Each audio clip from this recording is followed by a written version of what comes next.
Here's a video tutorial on how to use the new electronic edition for the Dominion Post. First thing you're going to do is go to dominionpost.com. You might notice, if you haven't already, that this redirects you to a website called thedpost.com. This is a free content site of ours with some pretty cool photos and videos on it. I recommend checking it out when you get a chance. To get to the electronic edition, though, in the top right-hand corner of the page, you'll see a gold square with our logo in it. It says Electronic Edition. Click here.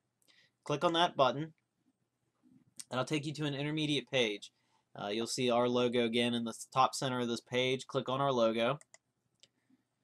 That'll take you to the Electronic Edition Viewers page. On this page here, those of you who use the old site, you might recognize it. It used to have buttons that said Premium, Classic, Basic, Archive. Now, those buttons have now been replaced by a single button that says Electronic Edition Viewer Virtual Newspaper. Go ahead and click on that button. That'll take you to the virtual newspaper. First thing I recommend doing when you get to this portion of the site is to get logged in. To do so, there's a black toolbar in the bottom, and on this portion of the site, you will have 4 icons on the right-hand side of that toolbar. Go ahead and click on the icon that looks like a little person, and that'll bring in your login window. Go ahead and log in. After you click the login button and get logged in, you'll notice that login button changes to a button that says My Profile. If you ever need to change your phone number, your street address, if you want to change your password, this is where you'll do that. So go ahead and click on My Profile, and then you'll see the My Profile screen. And you see your email address, your contact name, street address, all your personal information's here. If you ever wanted to change your password, up here in this blue bar, there's a white link that says Change Password. If you click that link, it's going to send you an email with a link inside the email. Now what you're going to have to do is click that link. That'll take you to another website where you can change your password. After you change your password there, you can come back to our site and log in with that new password. Now I'm going to go ahead and return to the newspaper here. And what you're going to do, we'll discuss this box up here for the date fields and the search. But what you see on this page is a half page of the current day's paper. The row of newspapers underneath that is the last 15 days. If you need to go back farther than that, that's where you're going to use this date field up here above the search box. If you click on that date field, a calendar is going to appear, and then you just select the day that you want out of that calendar. After that date is selected, click the OK button, and that paper should appear. For the search, you can type your search term in here on this search box. If you want to search for all the words, at least one of the words, or the exact phrase, you can switch between those options in this drop down box here. After you're done with that, click OK, and that will search the current day's paper. If you're wanting to search older papers or a range of papers, then you would hit the search by date button, and that's going to open up 2 more date fields here. If you click on those, just like above, a calendar will appear, and you can select your date out of there. Once you have all your criteria set, click the OK button, and you will see, once you click the OK button, a new window is going to appear, and it's going to have thumbnail previews of the newspaper pages that your search terms have been found on. It'll show you information about kind of a little blurb, the date, and a little blurb about the article or the text that phrase or whatever you searched for was in. So if you find what you're actually looking for, you can click on that page there, and that will open up that paper. Now you can close that paper that you're looking for there, go back and pick a different search term if that ended up not being what you were looking for. If you're done with that search window, there's a button at the bottom that says close. You can close that, which will take you back to the virtual newspaper site. Now most of the time you're probably just going to come in and you want to open and read today's paper. So in the half page that's sticking out of that row of newspapers, if you just left click on it, it will open into a new tab. Once the paper gets loaded, you will see the entire page of the paper. There's going to be 6 round buttons to the right. One thing you will also notice, there's white boxes over the paper right now. Those are called tooltips, and those kind of tell you how to use the website. If you want to get rid of those, go ahead and left click on them and they will disappear. Now we'll talk about the buttons a little bit here to the right of the newspaper. I'm going to start kind of down in the middle to show you exactly what they do. This button here is called the last page button. As you guessed, if you click on it, it will take you to the last page of the paper. The page or the button at the top is called the first page button. It has two arrows pointing to the left. If you click that, that will take you back to the first page of the paper. So if you ever just wanted to switch between those real quick, or if you know what you're looking for is in the back, you can kind of go to the back and then go through using the next buttons I'm going to discuss, which are the next and previous buttons. So here on the first page of the paper, if you hit the button that has the arrow pointing to the right, that is the next page button. That will take you to the next page, one page at a time. The button above that is called the previous page button, single arrow pointing to the left. Click on it and it will take you to the previous page, one page at a time. The fifth button in this row is called the go to page button, and if you were to click on that, it will bring up a new window for you to type in a page number. So if you were wanting to go to page 3 of the paper, you could type in 3, hit enter, or click the OK button, and that will take you directly to that page. The sixth button in this row of buttons is the share button. If you click on it, you have three options to share. You can share via Twitter, via Facebook, or through an email. Most people might be using the email, possibly using the Facebook. But if you want to email, click on the email button. It will open a new window for you to type in your email address who you're sending to, your subject, your body. Once you're done with that, click the send button and it will send the recipient a link, and it will open up the page spread that you have open here on the website right now. Now if you're actually wanting to read an article, if you left click on the page, it will zoom in. Now wherever your mouse is when you left click, that's where the zoom focus will be. So if you're wanting to read an article at the top of the page, make sure your mouse pointer is at the top of the page whenever you left click. Now if you're going to scroll down on the page while being zoomed in, you might notice that the scroll wheel doesn't control that. If you move your scroll wheel forward or backwards, it will control your zoom level into the paper. To move up and down on the page, you would have to left click and drag. So if you left click with your mouse and held that button down and moved your mouse toward your monitor, it's going to move the page down. And then if you left click and hold that left mouse button in and pull your mouse towards yourself, that's going to go back towards the top of the page. Now if you don't like that, which a lot of people don't, there is one way to do it within this mode here is to left click while you're zoomed in, move your mouse to the bottom of the page where you're going to be dragging to, left click again to zoom in on that section. It's not as easy as moving your scroll wheel, moving up and down the page, but that is one way to fix that without having to do the drag. Now whether you're zoomed in or not, you do have to use the buttons on the left and right side of your screen if you're zoomed in, or the buttons there on the right side of the paper if you're zoomed out, to switch the page. Now if you are zoomed out, you can also click in the top left corner of the pages or the bottom right corner to get them to change without having to use the button. But if you are zoomed in where you're reading an article and want to go to the next page, you do have to click on the next page button. Now I did mention that there were a couple other ways to view the paper for the scroll, and the first one is the website has its own PDF viewer. If you are zoomed in to where you can read an article, in the top center of this page you will see two buttons. One looks like a star, one looks like a magnifying glass. The star, if you're used to using Internet Explorer, is your favorites button. And the magnifying glass is the PDF button, or should I say the site's PDF viewer.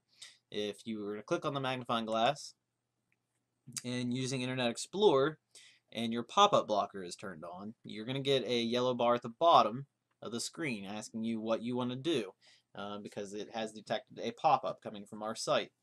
Your options is going to be allow once, or there's a button that says options for this site. If you are going to be doing this more than once, I recommend clicking the options for this site button and choosing always allow. And what that's going to do is always allow pop-ups from our website through Internet Explorer. So after you do that, it's going to reload the page, and you shouldn't get that message the next time you click on the magnifying glass button. So we'll go ahead and choose always allow. No matter if you choose always allow or allow once, it's going to reload the page because it has to reload the page with your new settings in effect.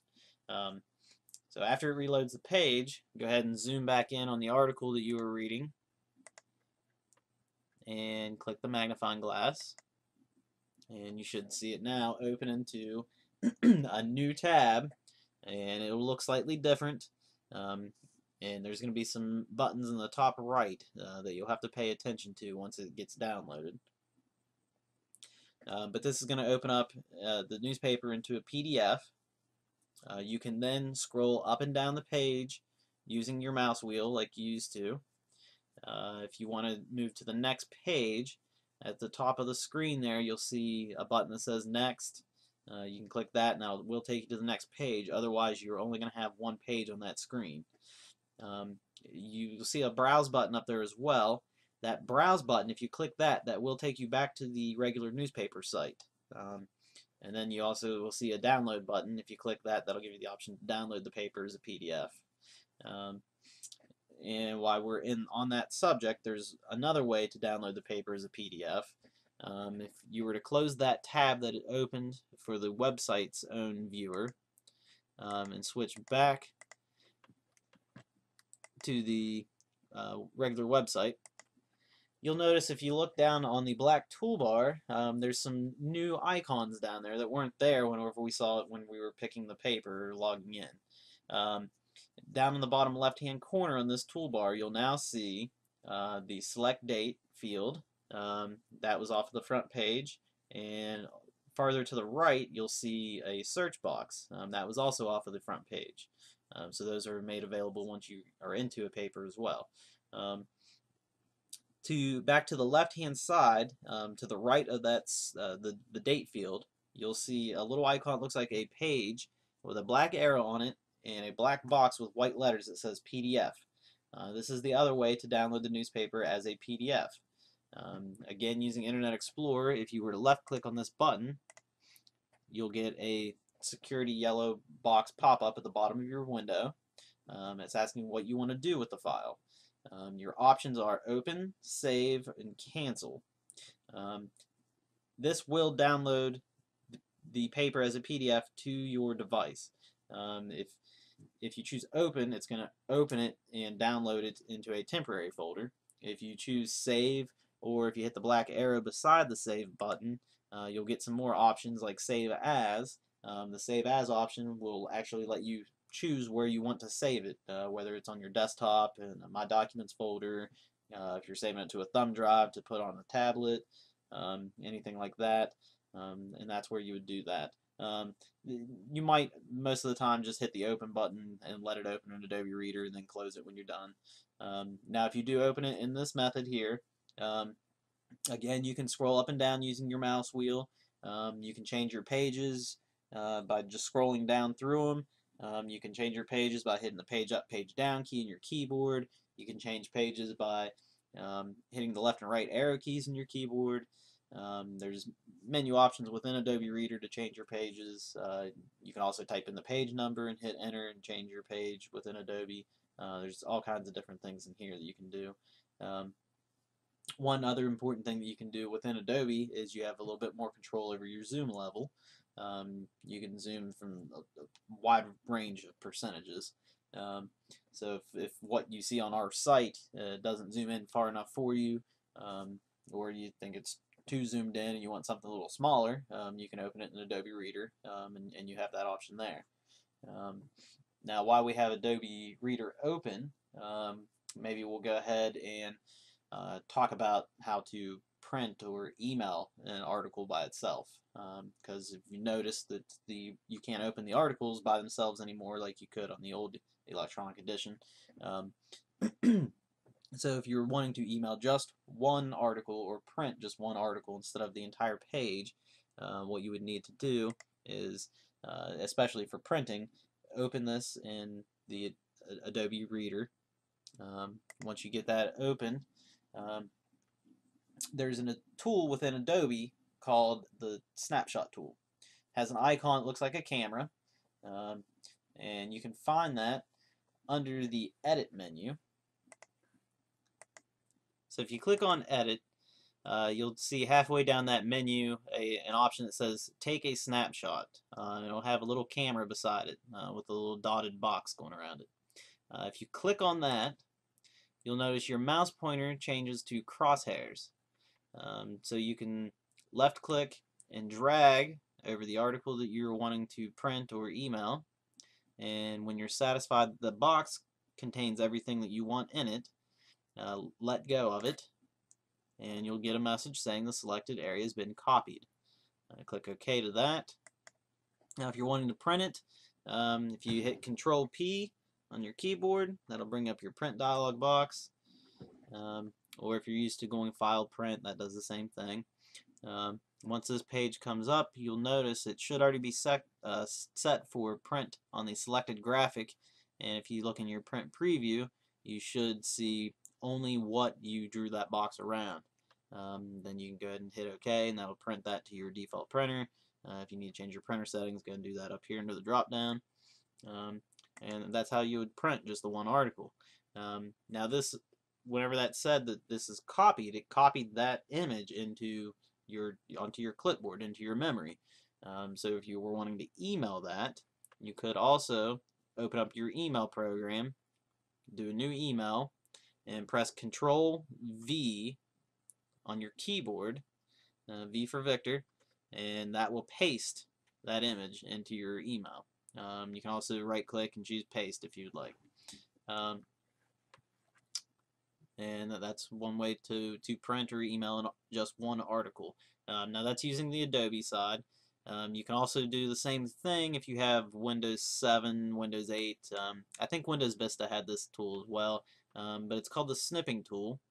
And it's basically the same thing as the snapshot tool, but it's part of Windows, not part of Adobe. Now to find it, because most of the time you may not have used it yet, but you'd have to click the Start button, click All Programs, go to Accessories.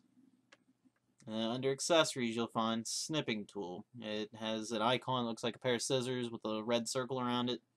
But if you click that button there for that program to start, it'll open up. It'll kind of turn your screen white, as you can see here. And then you can move its own window around to get it out of your way if it's over top of what you're trying to capture. And again, it's just like the snapshot tool. It turns your mouse pointer into a crosshair. And then you can draw a box over what you want to keep.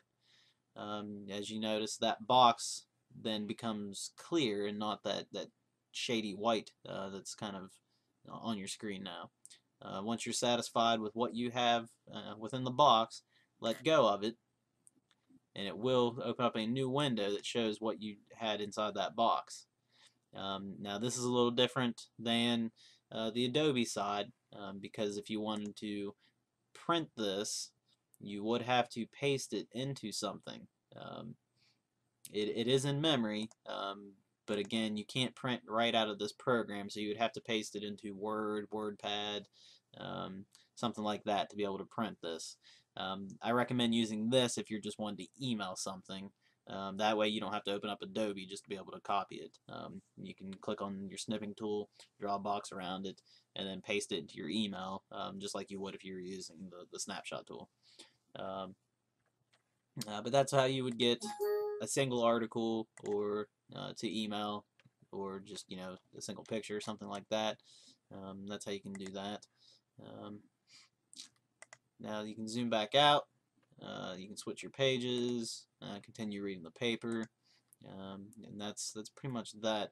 Another tool that's on that black toolbar at the bottom there's two white pages to the right of that PDF button. Now if you click on that, you're going to notice some thumbnail previews that pop up of the page spreads of the newspaper. So you can kind of scroll through if you're wanting to go directly to sports whenever you go to read the paper. You can hit that button, find the first sports page, click on that, and it'll take you directly to that page. Or should I say the page spread. And then that's pretty much using the Dominion Post website.